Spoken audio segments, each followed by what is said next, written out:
In this video, we are going to discuss the second type of isomerism, that is what? Stereoisomerism. Yes, what is stereoisomerism? So, stereoisomerism is nothing but a pair of isomers having the same structure, same molecular formula, same structure as well, structure also same, but they differ in their what? Spatial arrangement of atoms or groups around it. Okay, and that pair of isomers we call it as what? Stereoisomers, and that phenomenon we call it as what? Stereoisomers. Here I am just mentioning a pair of isomers having same molecular formula, same structure as well, but differ in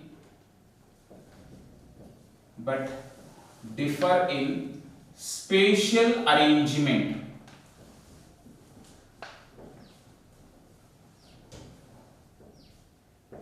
Spatial arrangement of atoms or groups.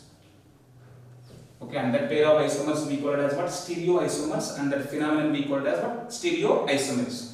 And this stereoisomerism we mainly classify into two types: conformational, and the second one is what? Configurational.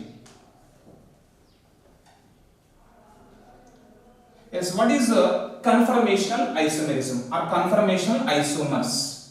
The conformational isomers also we call it as what? Rotamers, in the name itself. Rotamers, simply by rotate, and this isomerism can exist only in saturated hydrocarbons. Saturated hydrocarbons means what? Only alkanes. Okay, alkanes are having C single bond, C bond. Okay, and this bond is what? Very strong bond. Even though it is a single bond, it's a strong, but can easily rotate, like chain. Chain strength is very high, but we can easily rotate also. Same as like chain. So conformational isomerism can observe only in saturated hydrocarbons because of high strength and easy to rotate. And one isomer can easily convert it into another isomer simply by rotating the bond between the two carbon atoms. Okay, so that is why we are calling that isomers as what? Conformational isomers, also called rotamers. Next one, configurational isomers. Okay, and this configurational isomerism we can observe in, it is observed in the compounds. It is observed in the compounds having restricted rotation. Restricted free rotation. If there was a free rotation, we can observe conformational isomerism. No? But here there was a restriction in their free rotation, so that there was no chance to the conformational isomerism. They can show only configurational isomerism. And this one isomer is converting another isomer only by the breaking of old bonds and the making of new bond. There was no other option. Okay, and that isomerism we call it as what? Configurational isomerism. Yes, in this configurational isomerism, we will discuss geometrical isomerism and optical isomerism. The two types of isomerisms under the configuration isomerism we are going to discuss. Okay, first one is what? Geometrical isomerism. The second one is what? Optical isomerism. Okay, let us start with the geometrical isomerism. Geometrical isomerism. Yes, what is geometrical isomers? Okay, so geometrical isomers are nothing but the pair of isomers having the same molecular formula, same structure as well, but they differ in the what arrangement of groups around the carbon chain because of restricted free rotation. Okay, and that isomers we call it as what? Geometrical isomers. Okay, and that phenomenon we call it as what? Geometrical isomerism. And here the geometrical isomerism we can observe in which compounds? Compounds having restricted free rotation. Okay, we can observe in compounds having restricted free rotation. Yes, tell me what are the compounds there? There was a restriction in their free rotation. Yes, following the examples. In that, alkenes. The first one is what? Alkenes. Why? Because alkenes having double bond, pi bond. Pi bond means above the plane overlapping, below the plane overlapping. So there was no fixed free rotation. Okay. So in alkenes, next one azo compounds, N double bond N. This is what azo compounds. Next one oximes.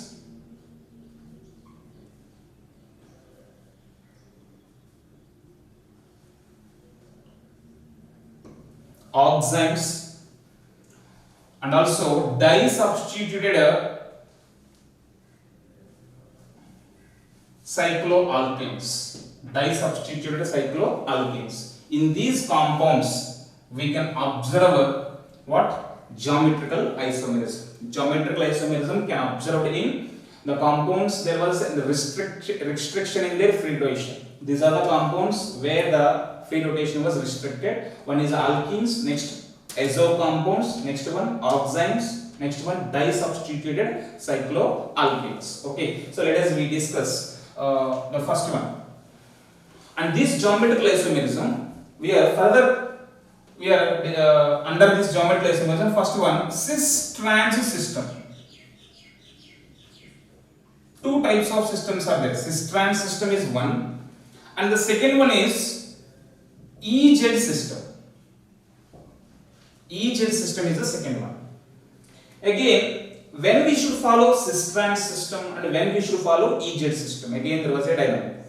Cis-trans system we follow when there was O double bond. In case of alkenes, we will follow cis-trans system.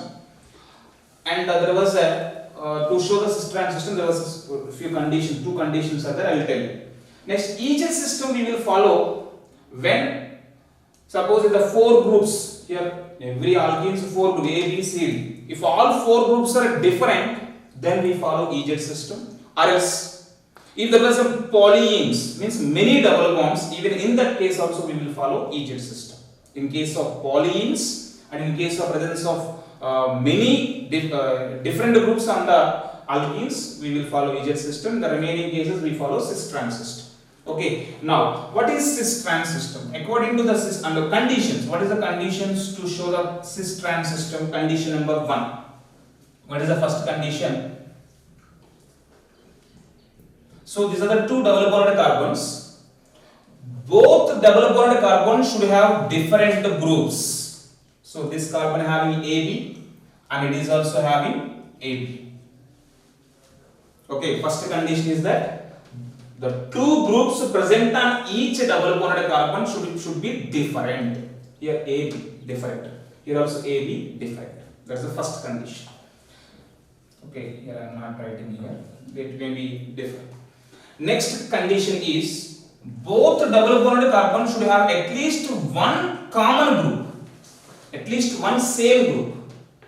Okay, so these are the two conditions required to show the cis-trans system. One is both the groups of the same double bonded carbon should be different.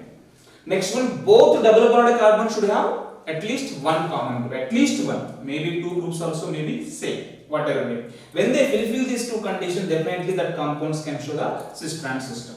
What are cis isomers? Cis is nothing but if the same groups are in the same side of the double bond. Okay, C double bond C, A.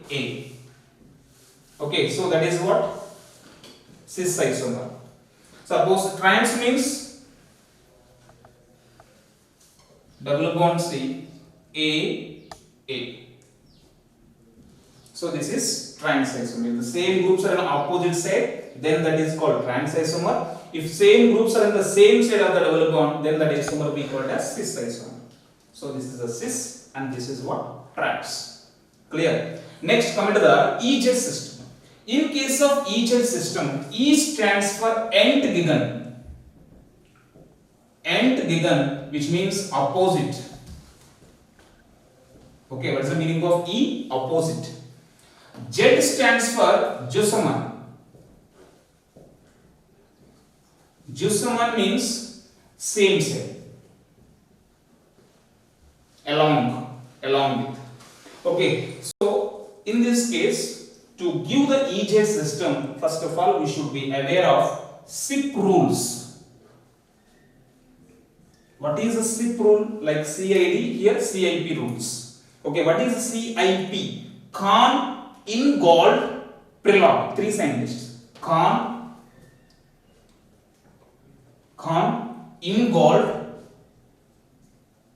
and P stands for Prelog. Three scientists combinedly given few rules to give the priority to the attached groups, and by following these SIP rules, first we should give the priority to the four groups attached to the double bonds. After we give the priorities, then only we should identify whether it is a E system or Z system. Okay, let us see what are the SIP rules.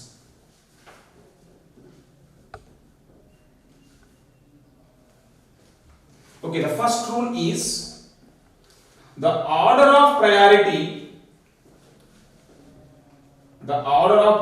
is directly proportional to their atomic number of the attached atom.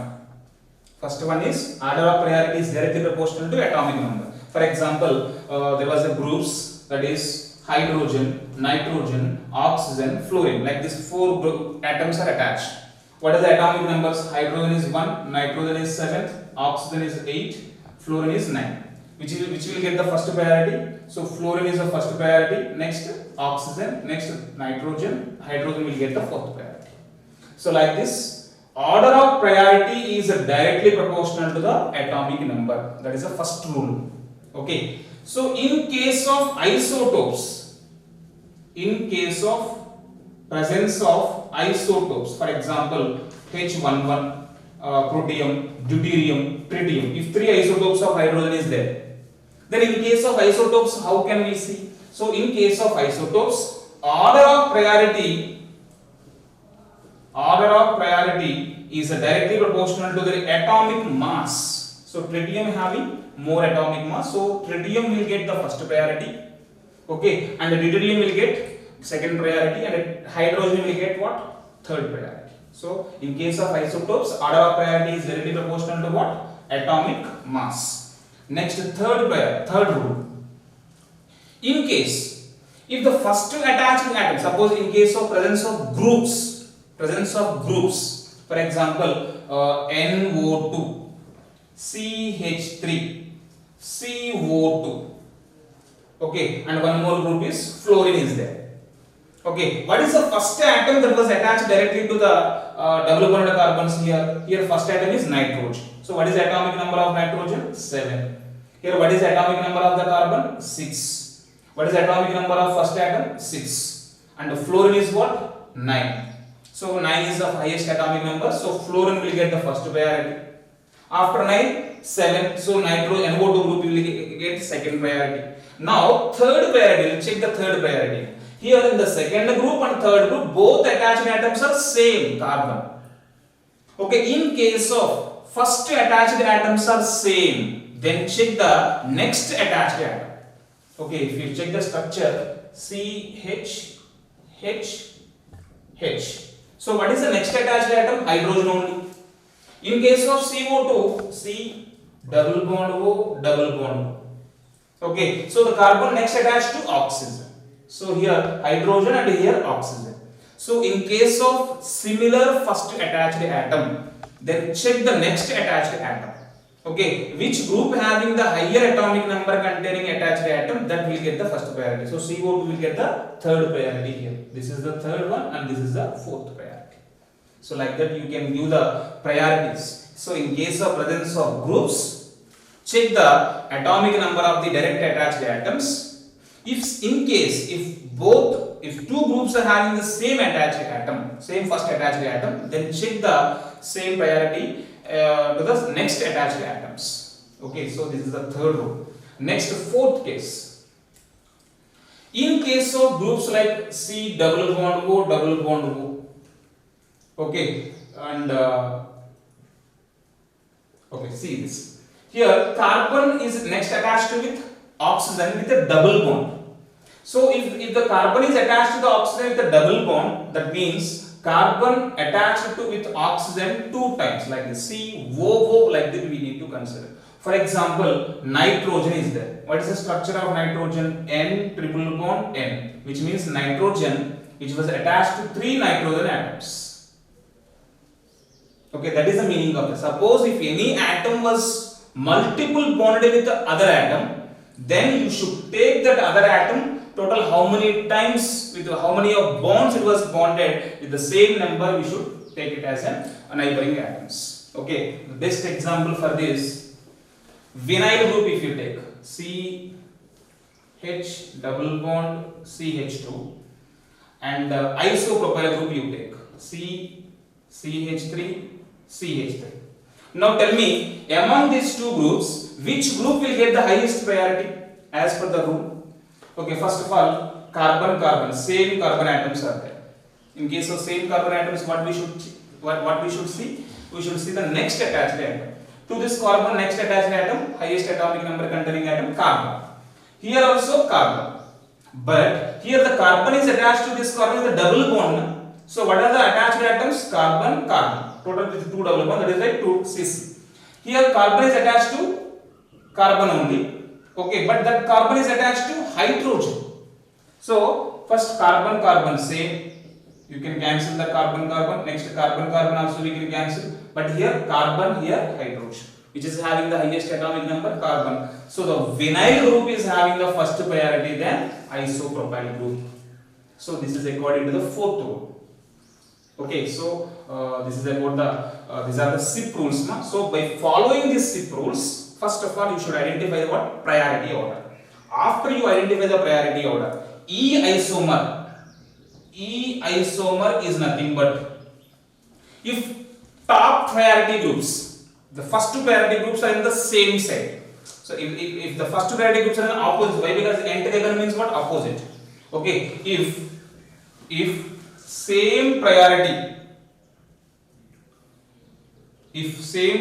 groups are in opposite side, then what we call that isomer? E isomer. And the Z isomer is nothing but if same priority groups are in same side, then that isomer we call it as what? Z isomer. Best example, you take malic acid. What is malic acid?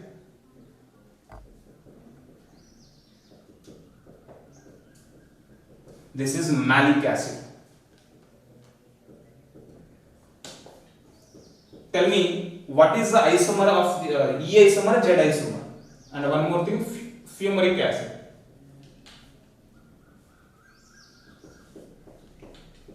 This is fumaric acid. Now first of all, by following the SIP rules, first you identify the priorities. Okay, among these two, hydrogen and COOH is the first priority and hydrogen is the second priority. Among these two, this is the first priority and this is the second priority. If the same priority groups are in the same side, then what we call Z isomer. So malic acid is what? Z isomer. Fumaric acid, here first priority, here first priority, they both are on opposite side. This is what? E isomer. So fumaric acid is E isomer, whereas malic acid is what? Z isomer. Okay, like this you can easily identify the EZ configuration. Okay, we discussed the geometrical isomerism in alkenes. In alkenes, we can give cis-trans system and EZ system. Now, geometrical isomerism in oximes, let us discuss. In oximes. So, in case of oximes, so oximes are nothing but C double bond N OH groups. So these compounds we call it as what? Oximes. In that the nitrogen having a lone pair. The same structure we are writing as C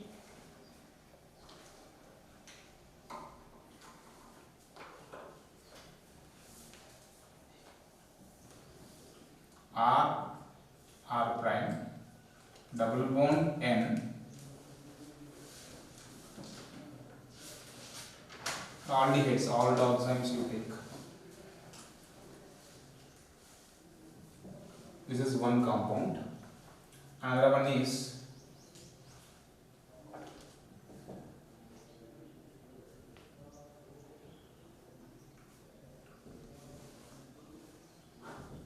This is another compound. So what is the difference here? Both hydrogen and OH, hydrogen and OH are in the same side of the double bond. If both hydrogen and OH are in the same side, okay, then that isomer we call it as what? Syn isomer. Syn isomer. If hydrogen and hydroxide, H and OH are on opposite side, OH are in opposite side, then that isomer we call it as what? Anti-isomer. So in case of aldoximes, we are differentiating them into syn isomer and anti-isomer. Clear? H and OH are in the same side, syn. Both are opposite side, then that is anti. Next one, geometrical isomerism in azo compounds. Azo compounds, if you take azo compounds means N double bond N. See, N double bond N.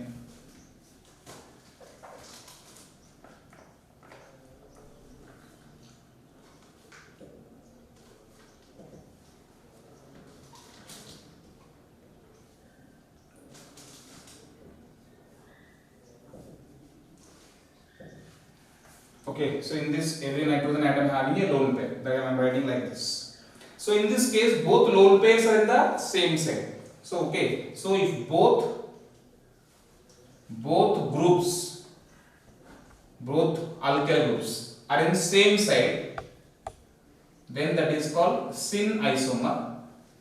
Here if both alkyl groups are in opposite side, both groups are in opposite side, then that is called anti-isomer. So like this, in case of azo compounds, we will differentiate based upon the relative positions of what? Substituents present on it. Next one, geometrical isomerism in disubstituted cycloalkanes. Cycloalkanes. So cycloalkanes here I am writing as I am taking cyclohexane. Cyclohexane. So in this case, two successive carbons A on the same side. The next case, A is above, A is below. Now tell me, in this case both same groups are on the same side of the ring. So that is what? That is what? Syn isomer or cis isomer. Whereas here opposite side, then that is what? Anti or trans.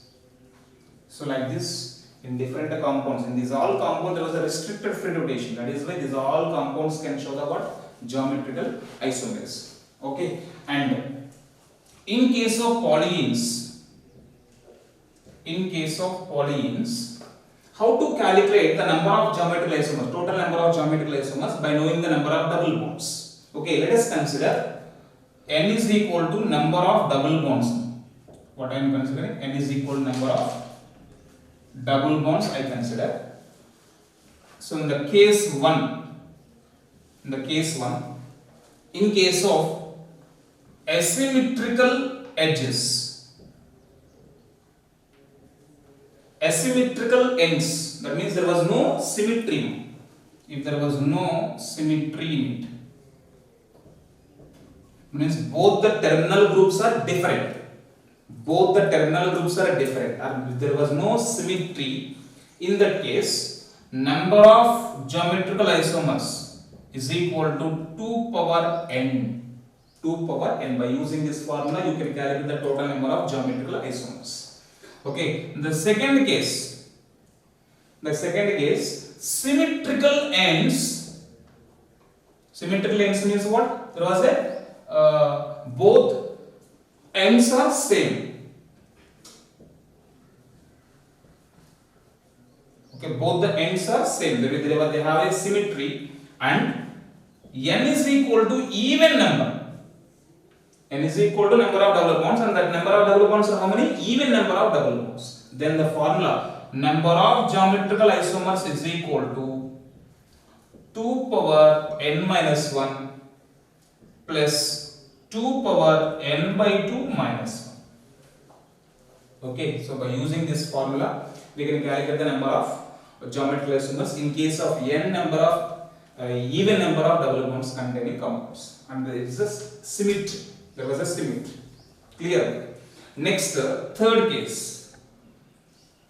In case of third case, there was a symmetrical ends and n is an odd number. Suppose if n is an odd number of means 1 double bond, 3 double bonds, 5 double bonds like that, then the number of geometrical isomers is equal to 2 power n minus 1 plus 2 power n minus 1 by 2. 2 power n minus 1 plus 2 power n minus 1 by 2. So by using this formula, you can calculate the total number of geometrical isomers. I think these three formulas are very useful to you to count the number of geometrical. Let us we move to the next configuration isomerism, that is what? Optical isomerism. So most of the students are feeling confused. Because of the confusion, they feel that its optical isomerism is difficult, so they just skip this concept. But optical isomerism, if you understand, this concept is very easy and important also. Okay, let us see. Optical isomerism. So what are optical isomers? Okay, and what are the conditions required to show the optical isomerism? And how to calculate the number of optical isomers? Let us see. So optical isomers, simply if we say, we can explain in two ways. Okay, if you wanted to explain the optical isomerism in experimental way, experimental manner, okay, so you just take what? Light.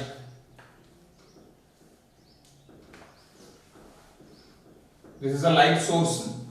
Okay, if you take the incandescent light, that light radiations can propagate in all the directions that I am writing like this. So this is a light. And you send this light into the Nicol prism.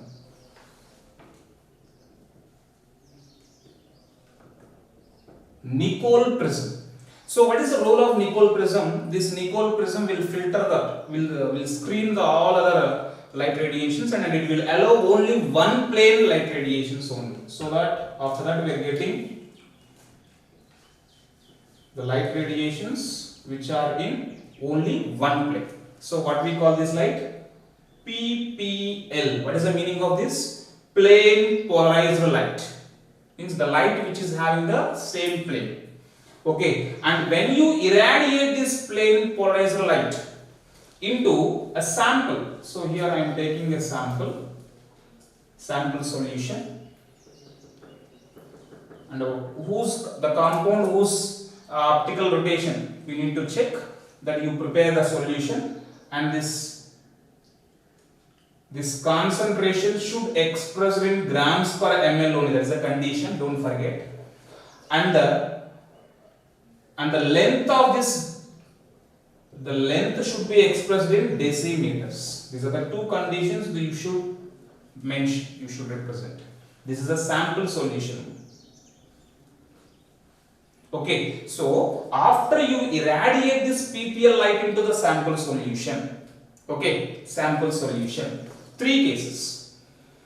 The first case is the light as it is coming out without bending into any direction. Okay, so there was no deflection, there was no deflection observed. If there was no deflection occurs, means that means this compound is what? It indicates it is an optically inactive.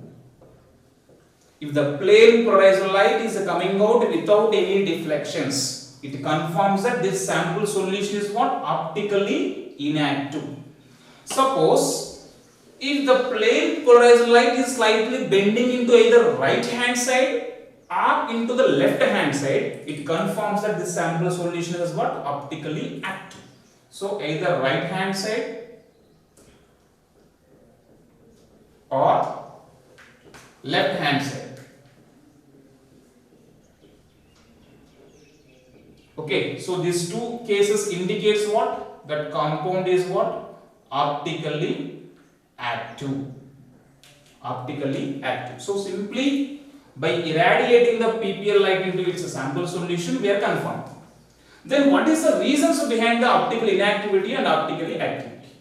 The optical inactivity because of two, maybe it may be two reasons. Either it may be the given compound is a meso compound, that is one condition.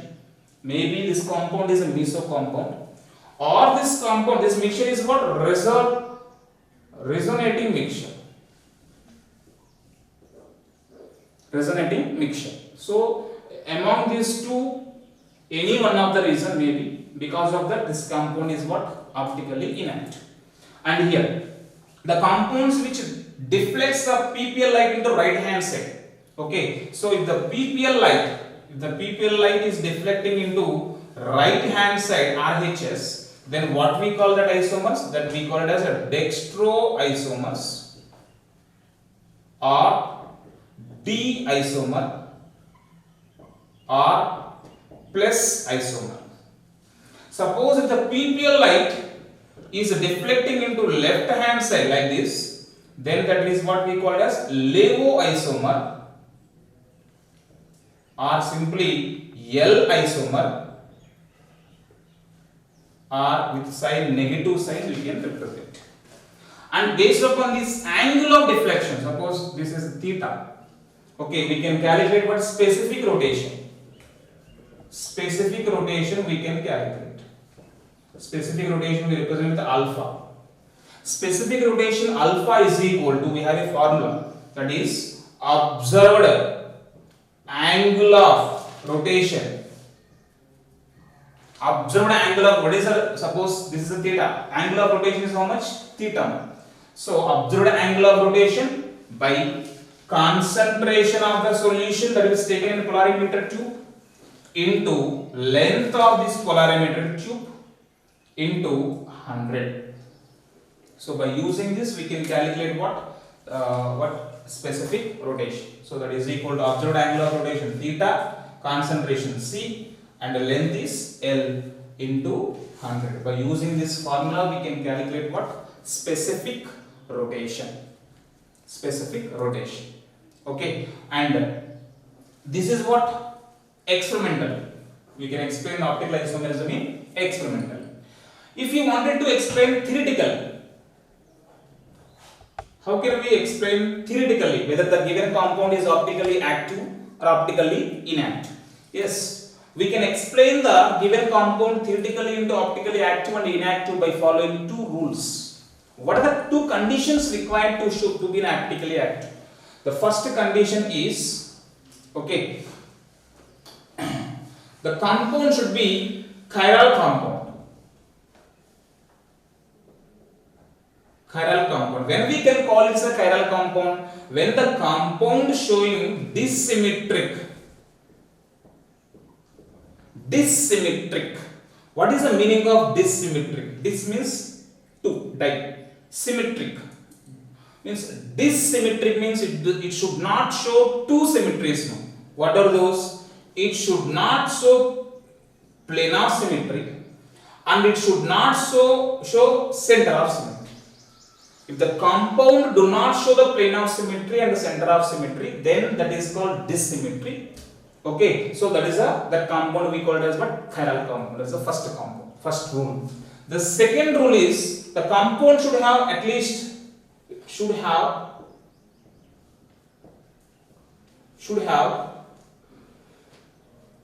one chiral center. Chiral center or chiral carbon.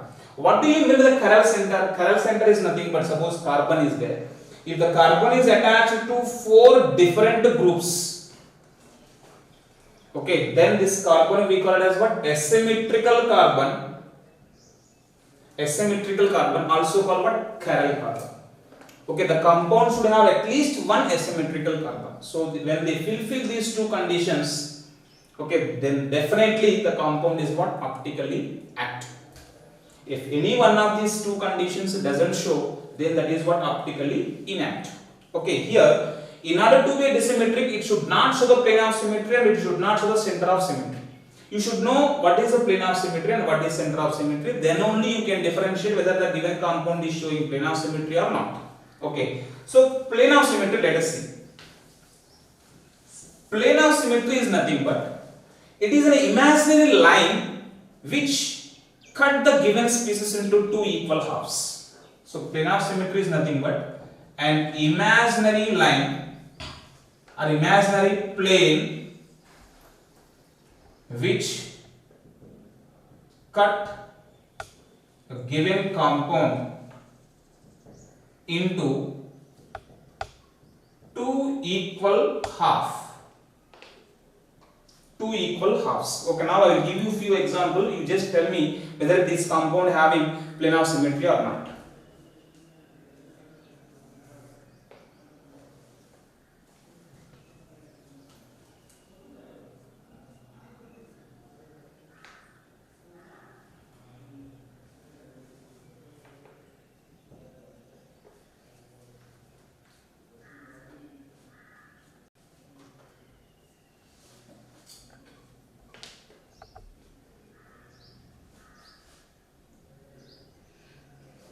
Let's tell me among these three compounds, which compound having planar symmetry? Is this compound having planar symmetry or not?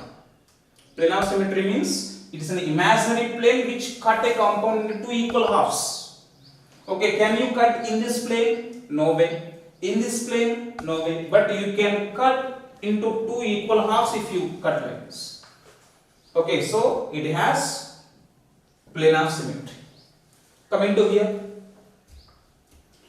See, this is the one and this CH3 groups both are at the same side, so we can cut them into two equal halves like this. So it is also having planar symmetry. Coming to here, see, this is the four corners. At this corner the CH3 group is above the plane and the CH3 group is below the plane. Just imagine, this is above and this is below.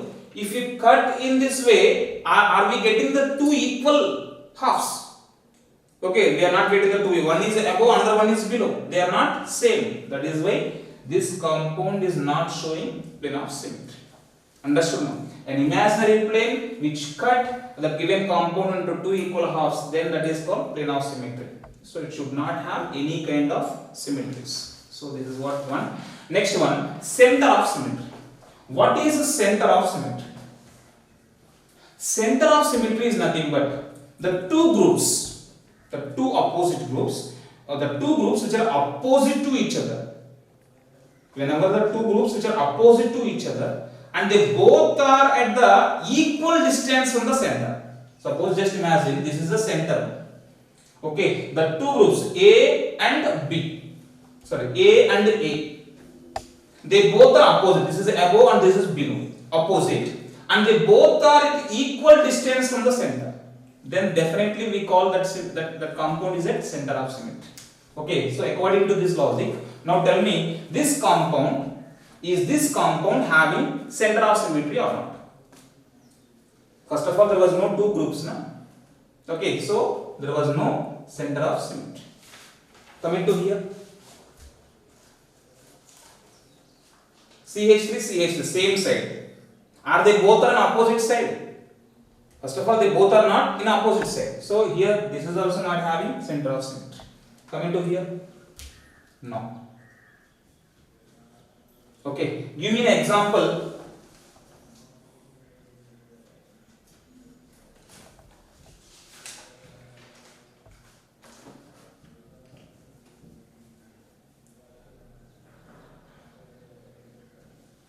Now tell me, is this compound is having center of symmetry or not?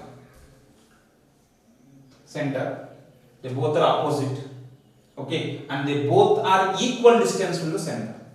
So definitely it is having center of symmetry.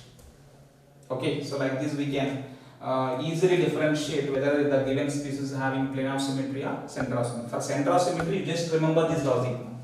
The two groups should be opposite and they both are at equal distance from the center. If the condition satisfied, then that compound having center of symmetry. Okay, so by following this clue, we can differentiate whether the compound having plane of symmetry or center of symmetry. If they are having at least one planar symmetry or center of symmetry, then definitely that is optically inactive. Okay, now in this optical isomerism, we should know RS configuration. How to differentiate the given compound into R configuration and S configuration. See, R stands for retro,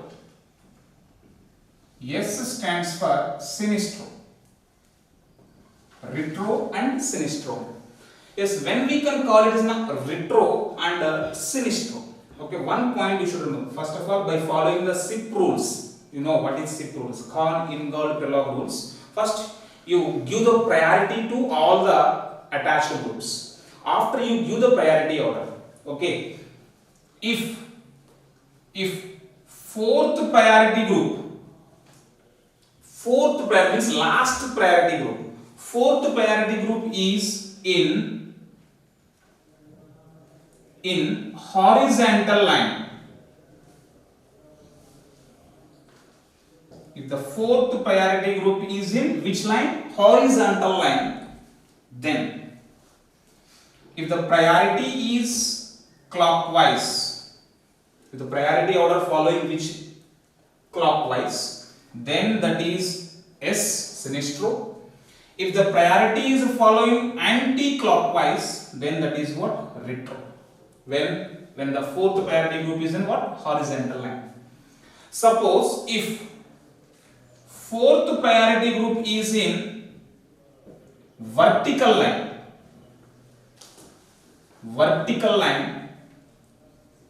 fourth priority group is in vertical line, then if the priority sequence is a clockwise, then that is retro, and anti-clockwise, then that is what? Sinistro.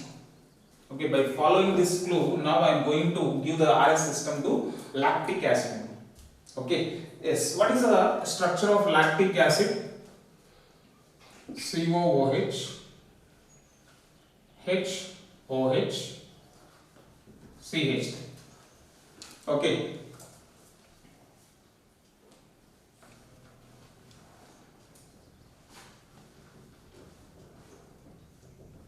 Okay, first of all, in this system, first you give the priority to the four groups. So oxygen, first priority, second priority, third priority, and fourth priority. Now the fourth priority group is in horizontal line. If the fourth priority group is in a horizontal line, now priority order see 1, 2, 3. That means anti-clockwise. In horizontal line, anti-clockwise is what? Retro. Anti-clockwise is what? Retro. So this is what? R. So this is R configuration. Okay. Next one. Coming to this one. First priority, second priority, third priority, and fourth priority. Here, fourth priority group is in horizontal line. So if it is in this case 1, 2, 3. So which is following? Clockwise. Clockwise is what? Sinistro. This is anti-clockwise and this is clockwise. So this is a retro and this is sinistro. Okay. So we take one more example. COOH, OH, CH3, H. COOH, CH3, OH, H. Now tell me, first priority, second priority, third priority, fourth priority group is in a vertical line. In a vertical line, clockwise this is retro, and 1, 2, 3, anti-clockwise this is what? Sinistro. So simply by following these hints, we can easily differentiate what? Retro and sinistro forms. Okay, and if you take tartaric acid, OH, HOH, COOH.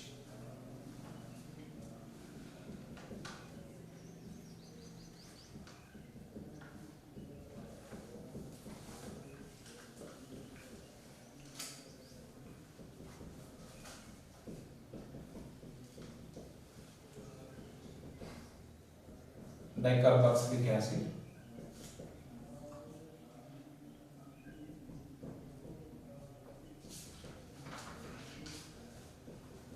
yes, like this, what 4 types of compounds are possible. Check this. First of all, 1, 2, 3, Okay, horizontal line. So this is what? Retro. And 1, 2, 3. So clockwise. So this is sinistro. R and S. Next one. 1, 2, 3. So clockwise. Clockwise means sinistro. And 1, 2, 3. Anti-clockwise means retro.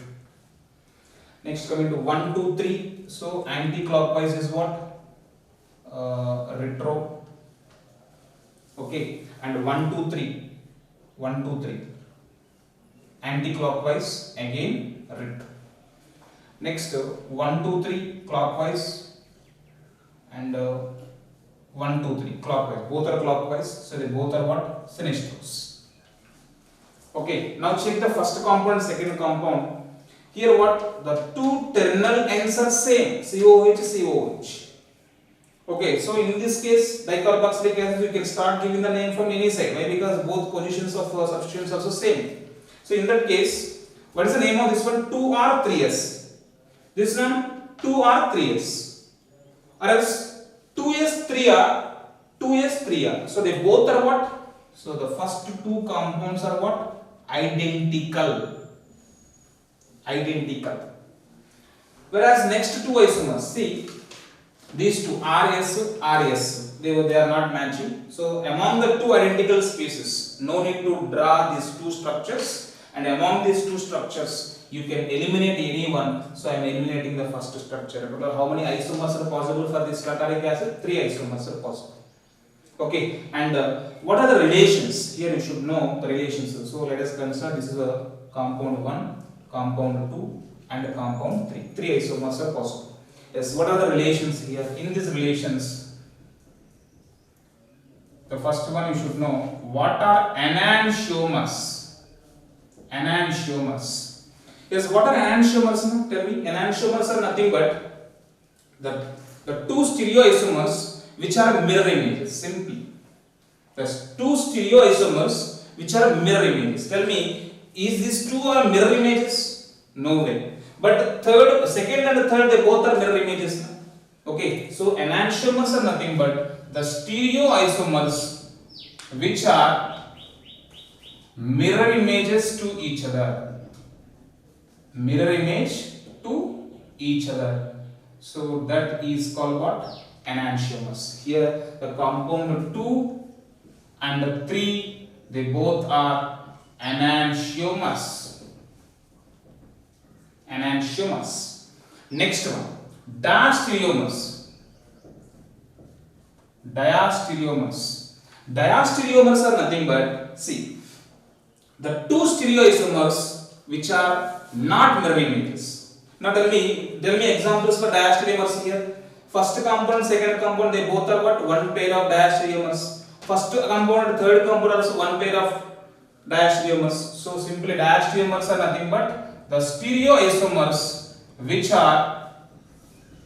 are not mirror images to each other. So then that pair of isomers we call it as what? Diastereomers. Here 1, 2 is one diastereomer, 1, 3 is also one pair of diastereomer. Okay, so that is the diastereomer. Next, third one, identical isomers. Already we discussed. Identical isomers are nothing but what? The pair of isomers. Here, these two are identical. Means they are having the same molecular formula, same structure as well, and even their stereochemistry is also same. Then that pair of isomers we call it as what? Identical isomers. So same molecular formula, same structure as well, and also having same stereo chemistry also. Stereochemistry also same. So then that pair of isomers we call it as what? Identical isomer.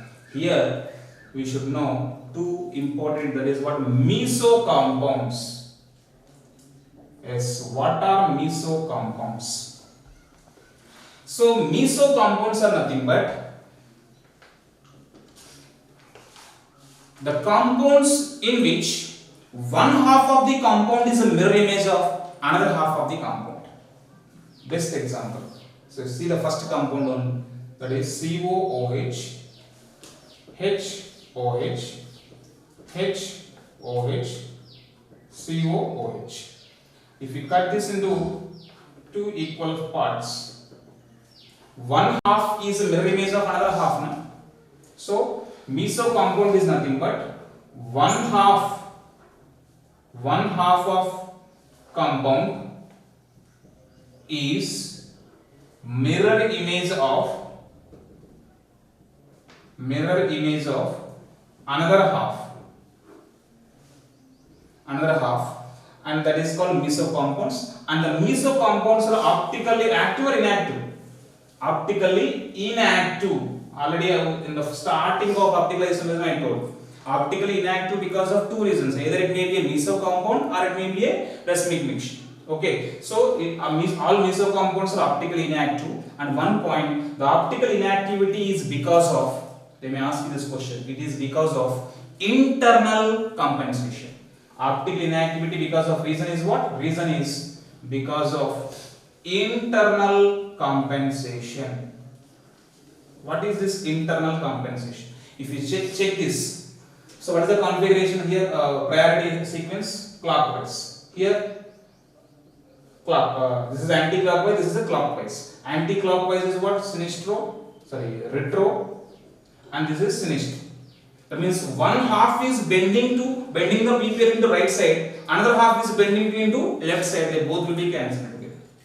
And this is because of internal compensation. Within the same compound, one half is rotating to right side, another half is rotating to left side. So they both will be cancelled together. So resultant becomes 0.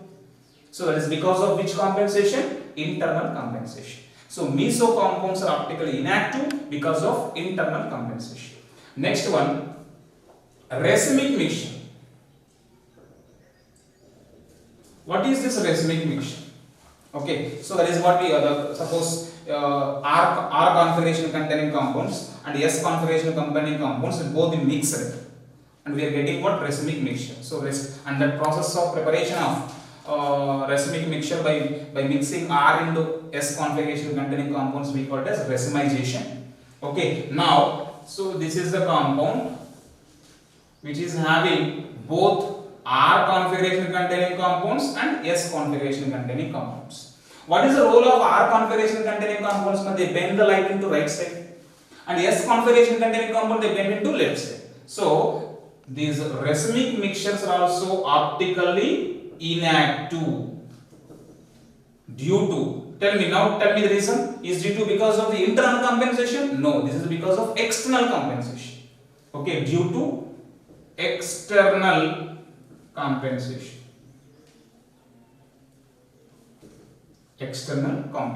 So this is what racemic mixture, and the process of separation of isomers from the racemic mixture we call it as what? Isolation. Okay, so like this, so many is there. Now final conclusion from the above. Suppose I am comparing the compound 1 and a compound 2, and I am giving what their configurations also. Tell me what is the type of the compounds they both. Compound 1 having R, compound 2 is having R configuration. Now tell me what is this two pairs of compounds? Identical compounds, R and R, S and S. Okay, so they both are what? Identical. And if it is two chiral centers, RR, SS, SS, RS, SR, SR. Okay, in these all cases the pair of compounds are what? Identical. Next, the first compound is R, second compound is S. Tell me what is this pair? R, opposite is S. They both are what? Enantiomers. If the first compound is S, the second compound is R, again enantiomer.